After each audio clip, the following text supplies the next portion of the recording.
Welcome to the Kaleidoscope of Possibilities, Alternative Perspectives on Mental Health.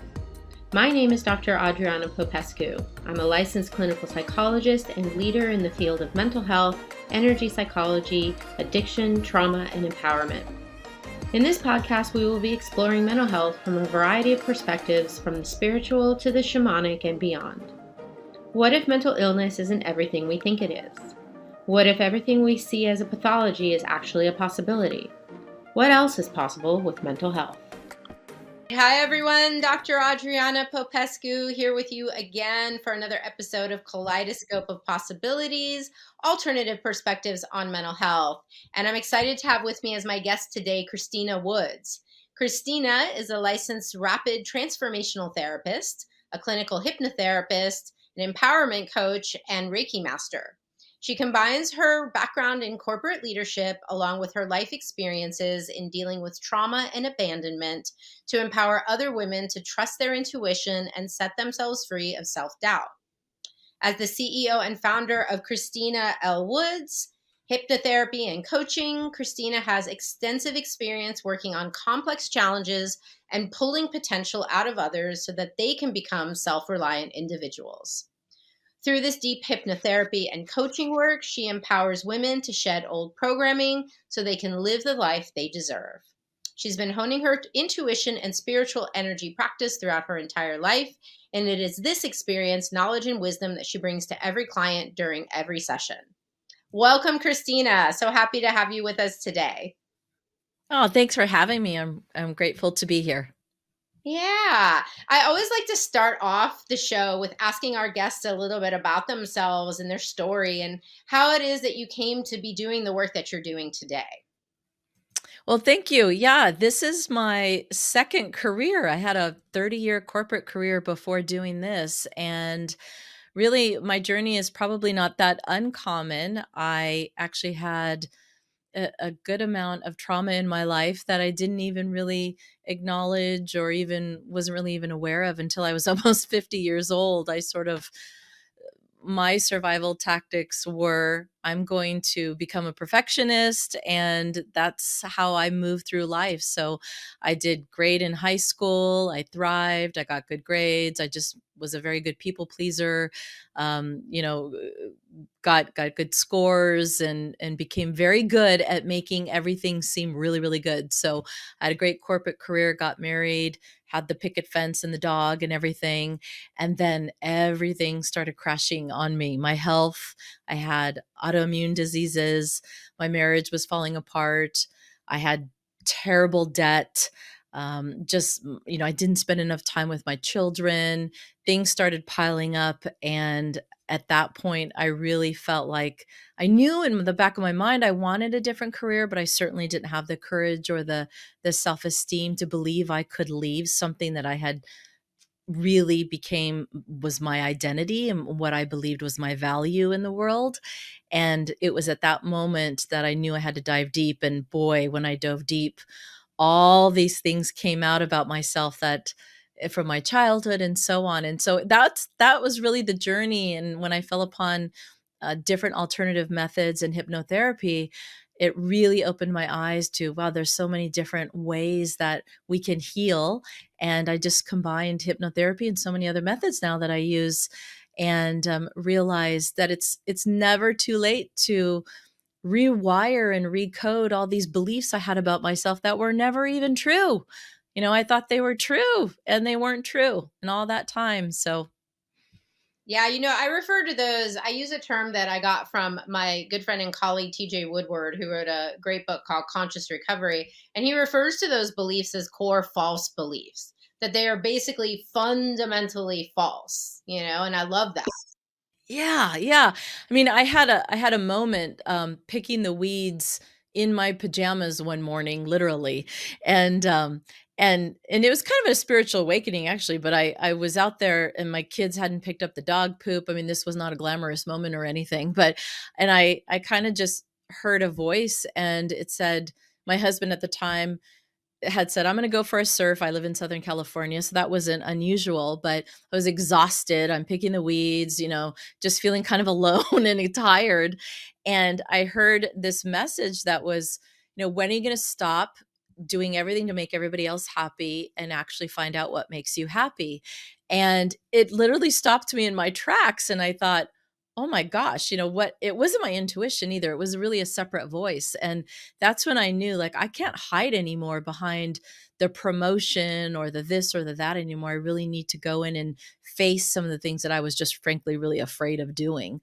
And that's when, it's a courageous walk, and that's, of self-love and discovery and ups and downs and peaks and valleys. And that's, it's not necessarily unique, but it's very authentic and real. And that's my journey. Here I am now doing and helping other people find their way. Yeah, and I think too, especially as women, I know this is, a bit of a stereotype, but I mean, I work with women as well in drug and alcohol treatment. And I see this overlap, this huge overlap with people pleasing and codependency and how much we're taught, even from the time we're little girls, I think, to like put the needs of others ahead of our own. Absolutely. Absolutely. And the way, I was raised by a single mother of 4. I was the oldest, and it was like a badge of honor if you did not put yourself first. That was validated. That was, yay, you didn't put yourself first. So when I was growing up, and then when I became a wife and a mother, if I did put myself first, I was definitely, I got comments from my family, and then I found evidence, of course, that would make me really believe that that was a selfish thing to put myself first. So boy, was a core belief for me. So I definitely, like many women, and there's a conscious, a collective consciousness, definitely, that if you're a good mom, you don't put yourself first. And yeah, we all know we're supposed to put our own oxygen mask on first. Um, okay, yeah, that looks nice on the flyer, but it's something to get that validation. All my validation and self-worth and identity came from the outside, and nothing came from the inside until I was able to rewire those beliefs. And that's a process. That's a healing process. Yes. Yes. I mean, of course, you have an entire lifetime's worth of evidence to prove that your core false beliefs are true, right? And Yeah, we know that, that we call it confirmation bias, right? Like if if you believe this thing to be true, like my needs don't matter, everybody else's have to come first, then you're going to always be looking for the evidence that proves that that's true. You will discount that's anything right. that doesn't match that, right? Yeah, that's that strongest form, that strongest belief in all of us, is that we get to be right. We'll find that evidence. And I even remember the moment in my with my therapist, and I love these moments with my clients now. I remember the moment when I said, I'm actually not bad. I'm not a bad person, because I had grown up feeling that way over from things that had happened in my childhood abuse. And she started clapping and she stood up. She's like, "That's right. You finally realize and see it." And the ding, ding, ding. And then the whole paradigm shift happens. Like, wow, I actually get to take care of myself. I'm not bad. So, when clients get to have those moments, because you have to see the shift on your own, when your lens changes, that's when the people pleasing gets to end. And of course, you get to do nice things for people, but you get to do nice things for yourself too. Well, and people seem to not quite understand that when you actually do that, you are a better wife, mom, friend, daughter, all the things, right? When you are taking care of yourself. Well, it's funny you say that, yeah, and just even this act of taking back, and loving myself through this career shift, saying, "Gosh, I don't," because I put myself in very abusive career positions as well, "Call me at 3 a.m., give me all the extra work, help me feel more validated, I'm special, they love me." That's, that was my corporate life. And when I took back my power and really said, "Wow, I actually want to move now into a different career and do something." My That alone showed my children, and my boys are now in their 20s, so much more about what it means to truly believe in yourself, than all the things I thought I was doing that was showing them what self-love was. Actually demonstrating it and seeing it, and now the things that they show me, wow, mom, the courage you have to go do these things that you really believe in yourself. And and I thought I was doing such a great job at it before, um, but demonstrating it now that you know what you get to make be happy and make myself happy and make these choices and rewiring these beliefs and then finding the evidence now, it just becomes a completely different life and a completely different shift. And that's that's a beautiful thing. And whether you use hypnotherapy or some other method, there's many different ways to do it, and I know your show demonstrates that because you have all different kinds of people talk about it. Yeah. Yeah. So let's get into that a little bit more. We haven't really explored hypnotherapy that much on the show in the past. How did you stumble upon this? And tell us a little bit more too about like what is exactly is hypnotherapy and how does it work? Sure. So I stumbled upon it. Someone recommended it, and I thought, okay, I'll give this a shot. And immediately I went into a very deep moment, and from there everything just sort of started to change. And then I actually forgot about it, and when I became ill, one of those illnesses that I shared with you, I had a real problem with vertigo for a while when I was going through a big change, and I went through probably 25 different neurologists and specialists, and no one could figure out actually why I had this vertigo. It wasn't my ears, wasn't all these things. And I went back to a hypnotherapy meditation that actually made me feel better and made the vertigo probably 75% better. And I remember going to the neurologist saying, "Hey, I found this hypnotherapy meditation that makes me feel better." And they laughed at me. And I thought, well, isn't that interesting? Don't you want me to feel better? Isn't this what we're all trying to do here for the last like 3 to 4 months? But I remember thinking, well, what is this that actually my mind can calm myself to make something that all these fancy doctors at all up and down California can't really figure out?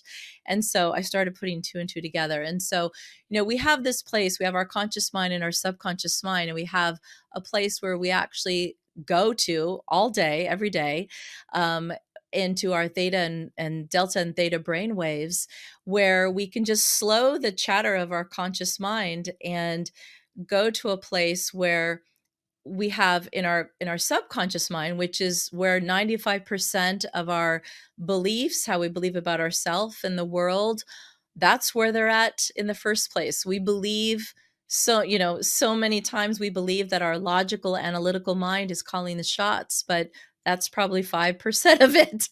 And 95% is in this subconscious place, and we just think that logic will always trump things, and that's sort of the world we live in, right? That validates what are the facts and think logic, but our subconscious mind is also our feeling, our emotional mind. And so in hypnotherapy we're able to go in and find out what are those subconscious beliefs that are so often formed before, between the age of 0 and 7. And without getting scientific and whatnot, they're often put in a vault, and our subconscious mind doesn't know how old we are.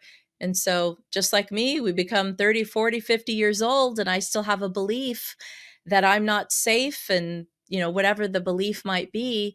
So it's just like upgrading our phone or our laptop. We need to really go in and find out what the root cause of these beliefs are that make you not feel safe or not enough or whatever the belief is, and really upgrade that belief to where you are in your life now, your circumstances and your situation.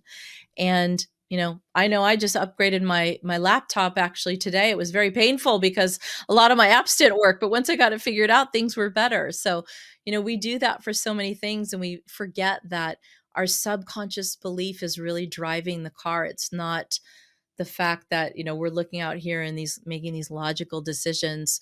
So digging deep and going in our subconscious. So that's a little bit about it, but I can certainly answer questions and go more.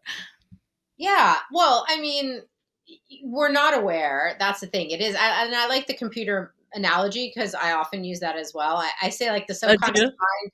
Yeah, I say the subconscious mind is like where all the programs are, like your computer runs on these programs. You're not always consciously aware. You don't see the programs running in the background, but they're there and you certainly can tell when they're not working, right? Exactly. There's a glitch. Yeah. Yes. And so, and I also wanted to highlight the thing that I think a lot of people don't actually know, is that the subconscious mind has no sense of time. And I Hmm. think, especially when we're talking about working with folks who've had trauma, this is a really key element to it because, people will say, well, you had that trauma, you had a bad childhood, get over it, move on, it's in the past. But that's not how it really works. So, can you say more about this piece of our subconscious mind really doesn't have that sense of time? Yeah. Well, when if you think about it not having a sense of time, something that happened, a traumatic moment or experience, then it's literally frozen in that moment and that experience and that in that in our body is literally reacting to that moment and experience. So, I had a client this afternoon and that feeling of complete, terror and fright and fear, and that's real. It's a real experience. It's a real reaction. So, we think we're overreacting. We think or we even call ourselves lazy or I don't want to do that. But when we get to the root cause of what is the root cause behind the procrastination or behind the not following the diet or something, it's not because we don't have any willpower or we're lazy or something. There's a real reason, a root cause for that action. And when we get down to that action, we realize there's no concept of time. There's a very, very good reason why, when we sort of backtrack, there's a good reason it's there in the first place. And that reason needs to be validated and understood. And once you validate and understand and have so much compassion and look at it from a different perspective and self-love and compassion, it's so much easier when you understand it. But it's a real visceral, I mean, we know, and I already listened to one of your episodes that talks about the body keeps the score. But when just that understanding alone, that it doesn't understand time, it doesn't understand how old you are, I think that alone allows you to have more compassion for yourself. I mean, I didn't understand that before. I don't know about you, but I didn't understand that. So now when I have those reactions, I can say, okay, my body is responding to me being 8 years old. And that's a real scary situation at 8 years old.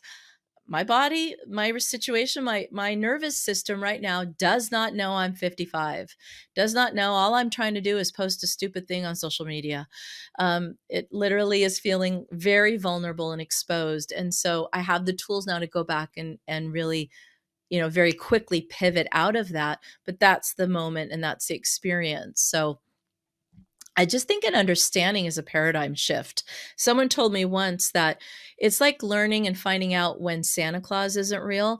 Once you find out, you don't have to go back to every single moment you thought he wasn't, that he thought he was real and rewind and relive it. You sort of just know now, right? And you have a paradigm shift. It's like, oh, okay, that makes sense. Now I know. So yes, I mean, I'm not trying to value the experience of trauma and of course the experience and the healing journey that entails for every individual, that it's unique, but the paradigm shift alone has great value.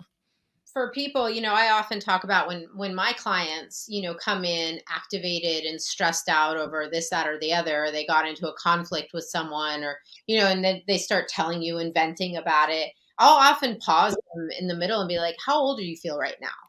Yeah, Because that's often a clue as to what is the button that's getting pushed. Because so often it's not about what just happened today or yesterday or whatever. It's about what happened way back. It's about the first time you felt that way, or how you used to absolutely. always feel this way, maybe when you were young or at an earlier time in your life. And I think that's where the work is. This is where I think a lot of people don't quite understand that actually, no, we do need to go back to, if there is a root cause of this that is older than this moment, we need to go back to that and figure out what that is. And not only like release the energy of the trauma and the fear and the horror and the whatever that was that you went through, but then the beliefs that came out of it, right? Sure. So as a result Sure. of these traumatic experiences, I don't feel safe, right? A core belief. Or I can't trust myself to do things, or nobody loves me, I'm not enough, whatever it is. A belief came from having that experience. And now that's part of that program that's running the show there in the background. Right, and I think what people sometimes will not understand, because 'cause I'm sure people will come to you and say, "I already worked on that. I'm pretty good. I already work," or, "I know my parents got divorced, that was traumatic, I've moved on." And that doesn't necessarily mean, knowing it, that we've worked through or healed the meaning we've attached to it, or the belief, like you say, that we've still attached to it. And oftentimes, we don't even realize what that meaning is, because it doesn't maybe, quote unquote, fall under a traumatic definition, or it doesn't feel like, or to the world doesn't look like or sound like a traumatic experience, but it had a traumatic meaning to us, or it really defines that we don't feel good enough, or we don't feel seen, or we can't be connected to ourselves. So definitely, how old do you feel, or when was the first time you felt that way? Because many times we might have peeled back the onion 5 layers, and now we need to go back 10 layers. We need to go back even deeper and even deeper. And one of the things, the tools that we use in the hypnotherapy I do, is we'll go back and we'll actually talk to the parts that that came up with the anxiety, or came up with that feeling or that belief, and we'll speak to that part and ask, what is your role, function, or purpose in Susie's life or Tom's life? And the parts will tell us, my role in her life is to slow her down, is to make her feel inadequate, because if she becomes completely empowered, she might put herself in a dangerous situation again. Or my function in her life, or my purpose in her life, is to keep her, so and so and so forth. And it's very eye-opening when you can see the purpose that it has, how it might feel, and you can see the sabotage that it's doing, but its purpose is not sabotage. Its purpose is to keep you safe. Yeah. That's what I think people don't quite understand. Like all these sort of defense mechanisms, we would call them in psychology, right? But all these strategies, like they're brilliant strategies. They may not be the healthiest and they may not be the most functional, but they're brilliant in that, we chose them to keep us safe, or to get through that trauma or difficult experience that we had. And so of course there's going to be energies, factors, parts, whatever you want to call it, that are not going to be okay with you letting go of them. And I find that, like, especially when coaching folks, right, when they're saying, like, I want to be making X amount of dollars, or I want to be in a healthy relationship. Well, yes, you do. Your conscious, logical, analytical mindset, but your subconscious mind is not congruent with it. In energy psychology, we call it psychological reversal. Like, basically, like, I want that, but it's not safe for me to have that, or I don't deserve it. Or, if I have it, something bad will happen and it'll get taken away. I mean, these are the things, this is the territory we're working in when we're talking about subconscious stuff. Like, we're not even always aware that there could be a part of us, or a belief, or whatever, that an energy that is a complete opposition to what we're saying we consciously want. And that's key. That's vital, to find the opposition, because you can clear and heal, but you still have this other part that's saying, I don't think so. I'm thinking of a client just the other day. She wants a family and a baby, and she runs a business, and she's a big CEO. And this is her dream, to have this family, and she's working so hard to make it happen. But the CEO part of her, that was the survivor, that was the go, go, go, go, go, make it happen, is over here, very loud subconscious part saying, there is no way you're going to juggle all of it. There's no Mhm. way. There's no, you can't do that. Your mom didn't do that. no one has done that. And there's no way you're going to be a good mom and juggle and be a CEO and make it all happen. And there's no way you'll find anybody that's supportive of all that. Yeah. No way. So it's like not going to make it happen. And when she heard that voice and she saw how strong that was, she was like, wow, I can see what you mean. I can't be in both lanes. We've got to make a promise and really heal this part that feels so unsafe and threatened by this part of me that wants to be a mom, or Yeah. I'm never going to make it happen. It's so much more intricate than people realize. And I see so many Hmm. clients, beating themselves up like, why can't I be successful with this? Why am I repeating the same pattern over and over again? Why do I keep self-sabotaging myself? And they just don't have an understanding of these dynamics that you and I do, because we, work with this all the time, and we've had trainings and things like that. So I really suggest to people always, if you're feeling stuck in something and you've tried every which way and you can't get yourself out, come see someone. Go see a therapist, a coach, a somebody, counselor, who can help you find those blind spots, or help you peel back enough of the layers that maybe you didn't peel back before, to get to really what is the underlying root cause, whatever the oppositional force is, that limiting belief, whatever. So let me ask you a little bit. What does a Sure. typical hypnotherapy session look like? Yeah, I'm glad you asked, because there's my own children, when I started doing this, said, "Oh my gosh, you're like the guy at the fair now, making everybody, act like a chicken or something." But no, it feels like a meditation. It's a natural state. So a typical session is we'll start off with just having you do deep breathing, get into a nice relaxed state. You do not lose control. I don't think anyone would sign up for that or pay for that. You're still aware. You can hear the dog bark. You can hear the doorbell ring, and everyone can do it. I think there is that feeling like, oh, I probably can't do that.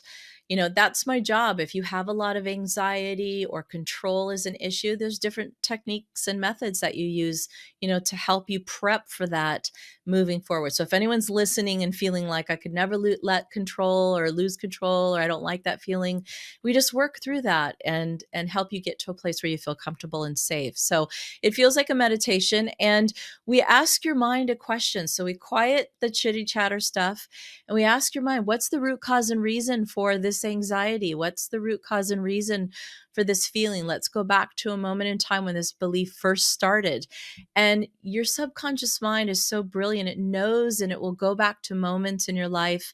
And it kind of feels like you're watching a movie, and it'll go back to moments and scenes. And we just keep going back and going back. And it might seem completely irrelevant. It might be you eating cereal when you were 5 years old, or with a girlfriend or with a friend, and these little moments. And we put together a story of how these beliefs were formed. And if we ever feel like we might go back to a traumatic experience or moment, we always are reminded we're not reliving it. We're watching and reviewing it.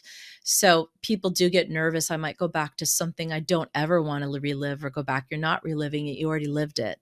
So we're able to go back and learn from those things and take what we need from them. I think that's important. I certainly don't want to relive some of those things, and take what we need. What are the beliefs that we created at those important moments, and find out what they are, and find out what the beliefs are, because we did form beliefs.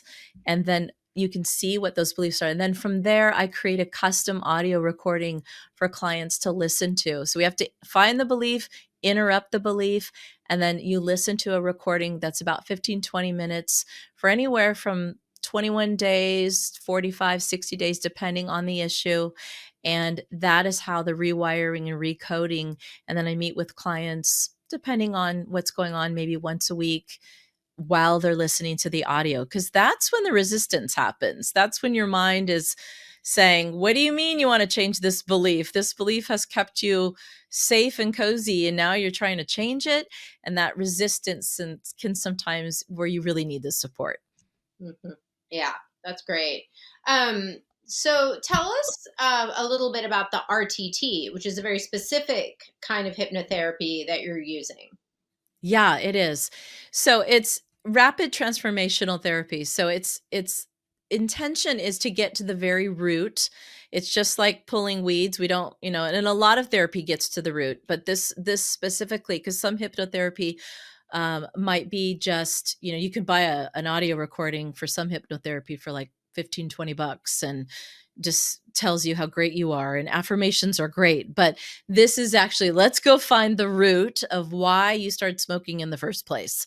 And what was the belief and the feeling, why you wanted, what was it filling for you, so that you don't just pick it up again. Let's really get to the root. So it gets to the root. And like I said, we interrupt that belief with different techniques, and it's very fast. So depending on the issue, but some clients need between 1 and 3 sessions. Some need 5 sessions, but it's not meeting once a week for 5 years or 10 years. And there's nothing wrong with that therapy.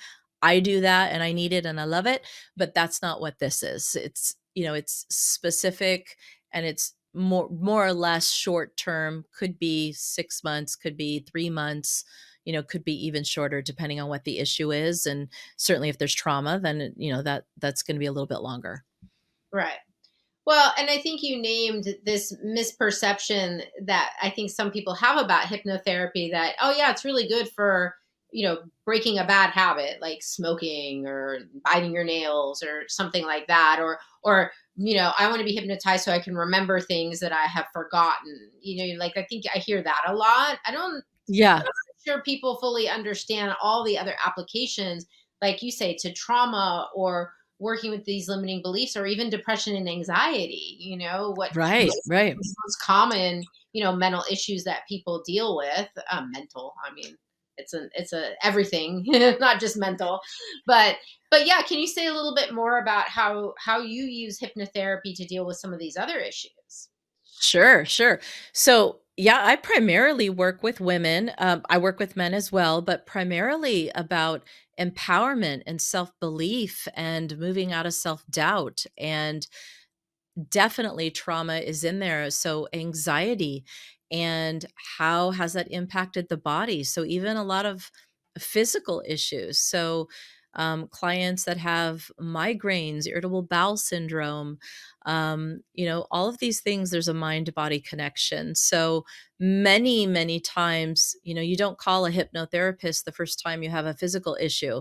You call them they're usually, I'm the last person that someone will reach out to.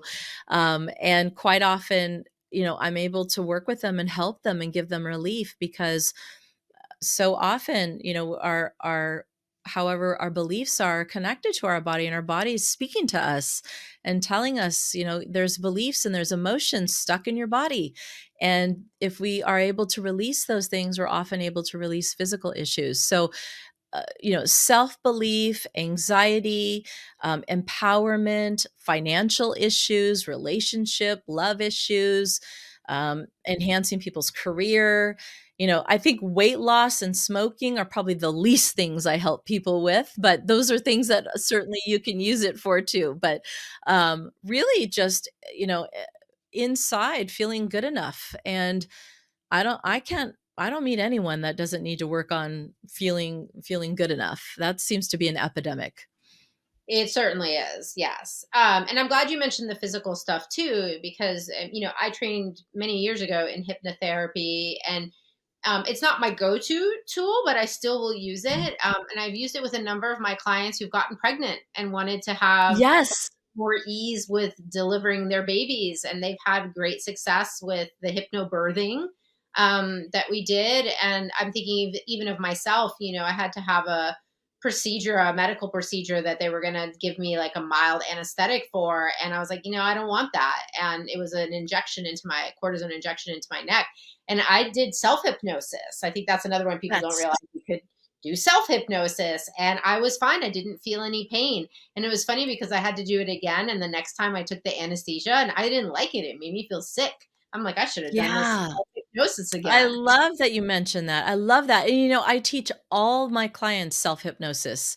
So when you get an audio, you literally are doing self-hypnosis each time I'll teach you. And every time I go to the dentist, I do help self-hypnosis. So yeah, absolutely. It's so powerful. using it all the time, teaching my boys to how to use it. I actually, when my son went to college, it was during COVID, and there was a lot of boys in the fraternity that had a lot of anxiety and just being cooped up. And I did some things for them. They had some physical issues. They had a whole bunch of things, and they were trapped.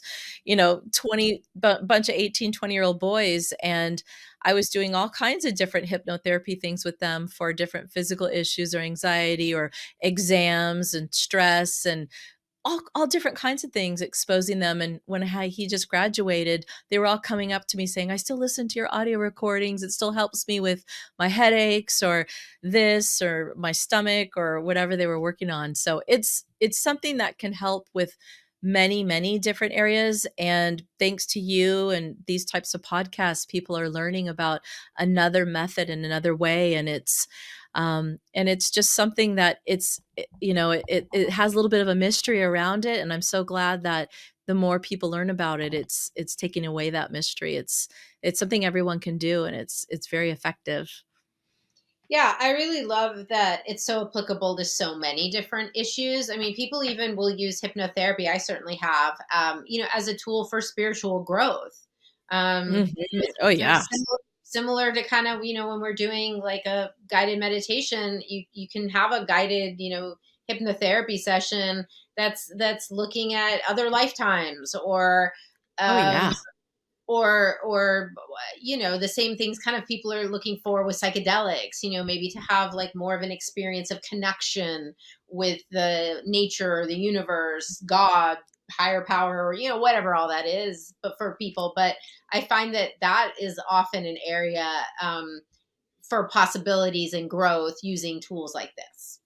Oh, definitely, definitely. And the majority of my work involves something in that capacity, and sometimes more than others. It doesn't have to, but very often I'll do some type of past life regression. Sometimes it comes up and it surprises people. But yeah, it can be very healing if that's something that you're interested in, and start to bring in, our physical, mental, spiritual, energetic beings. And we're multidimensional. And this hypnotherapy allows us to explore all those things, or some of those things, depending on what you're open to, and can bring it all together in a really beautiful way. Yeah. Yeah. I've had some really cool experiences with that. So, and you do other Yeah. kinds of energy work as well. So tell us a little bit about that. Yeah, sure. So I'm a Reiki master and a theta healer and a medical intuitive. And all of that is, like you said, just energy healing. So I definitely am of the thought and belief that, we're physical and mental and spiritual. And so what I learned as I was doing this was that there was so much energy that needed to be moved as well through the beliefs, and that the more I was able to tune into their energy and my intuition and their energy, the more I could just help their healing move quickly, and help that process move. And when I first started doing sessions, the very beginning, I started getting very nauseous and sick and running to the restroom right away. And I thought, oh my gosh, I left this 30-year career, and now I'm, throwing up every time I do a session. So that's how I became a Reiki master. Was I had to learn how to control the energy I was feeling. And I thought, this is very powerful. So um once I started being able to control the energy, my intuition just started tuning in so much more. And now I just use that to be able to help people cut cords, clean and heal past lives. And it's just allows us to go into a much deeper healing. But moving and clearing energy, and just doing healings, as a medical intuitive, it's obviously a metaphysical perspective. So how do our beliefs impact on and our emotions impact our physical bodies? It's incredible how much it does, and I've seen some incredible things. So we still need our medical world, but when we can heal how our beliefs and our emotions impact our physical bodies as well, wow, that combination is, pretty powerful. Agreed. Yeah. Yeah. I wonder about, how we can how we can get, then that's my whole mission these days. And at this stage of my career is, to get this information out there to more people and to empower them. Right. Because I think so many of us get stuck in these, limited perspectives, and we get very left brain stuck, and we don't Oh, acknowledge, right, all this other subconscious stuff. And it's like, yeah, how can we let people know that you don't have to be stuck in things, like if you've experienced trauma, you don't have to be stuck in your victimhood. If you are yeah, stuck in these limiting beliefs, guess what, we have tools and technology across such a wide range of different modalities, that there's no, and I always come back to the energy, right? Because everything is energy, and energy is everything. moving and it's malleable. So that means we can change it. It can't stay stuck forever. You can get it Yeah. unstuck, right? And I think you're working in that same paradigm. Yes, yes. And I what I find is just that the more I'm open about it, not afraid to talk about it, the more I find people are open to hear it and receive it. These things are falling off me today. um, but I I came from a corporate world in higher education. So you couldn't be more far away from the energy world than that. All they wanted to talk about was the degrees and what program did you study, and that's all great, loved it for a long time. But you know, the more I talk about this, people were coming out of the woodwork and they wanted to know about energy healing. I mean, people that I had no idea would be interested and open to it. And it's taught me a lot as far as be my honest, authentic self. And the more I am, and the more I am, just allow myself to share this. And I thought, you know what, this is I'm a perfect bridge between, I'm just this corporate mom who now I do this energy healing, and it allows people to know it's a safe place.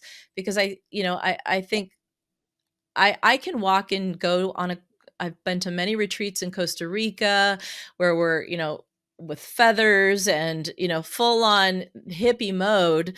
But also that's not for everybody. That just, that can definitely not be for everyone. And so that can freak some people out and think, well, that's not what I want. Is that what energy healing is? It doesn't Mhm. have to be that. It, No. it doesn't have to feel that way. So I think it's just finding what works right and what feels right for someone. And so I feel like the more we talk about it and share and show people, you can still walk into this world and learn and ask questions and touch it and feel it and explore it and just find right what works for you, and until it feels right. Because we certainly, I don't know about you, but I know at Thanksgiving when somebody walks into a room and their energy's bad, you can feel it in a minute. So you cannot deny energy. And when someone's in a great mood, you can feel that too. Yeah. I mean, Right. we all can feel it. So Yeah. it's not like it's not there. And the more you feel that, the more, it's just it's so obvious. And when you are this powerful and can transmute and transcend energy, we have the power to heal ourselves. And that's a really, really magical, powerful thing to know and believe and understand. It's just wow. Yeah. 100% with you. So, Christina, if people want to find out more about you and your work, where do they go? So my website is ChristinaLWoods.com. And I have, actually, you can also go to free.ChristinaLWoods.com, and there's a free hypno meditation that they can put their info in and grab it. It's a free download. So, and I also always offer a free hour if anyone wants to set up an appointment with me and ask any questions and see if this might work for them. Fabulous. Thank you so much for You're- the gift that you be to the world and the work that you're doing, and B, for being on the podcast today. I've loved our conversation. And any final thoughts you want to leave us with? just reminding everyone they're so powerful. And if you are dealing with trauma or any pain in your body or your energy or your emotions, yeah, ask for help, find support, just find the right person. And if you don't know where to go, just keep reaching out, listening to things like this until you find the right person to help you. I know that's how I'm sitting here, and it sounds like you as well, Adriana. That's how we all got here. So find the right person to find the right support for you. Yes, they're out there.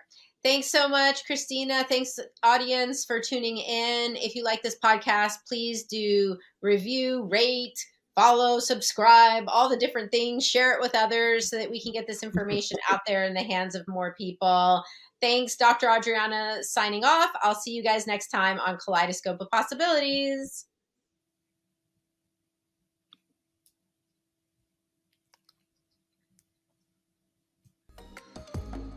Thank you for joining me for this episode of Kaleidoscope of Possibilities, Alternative Perspectives on Mental Health. This has been Dr. Adriana Popescu.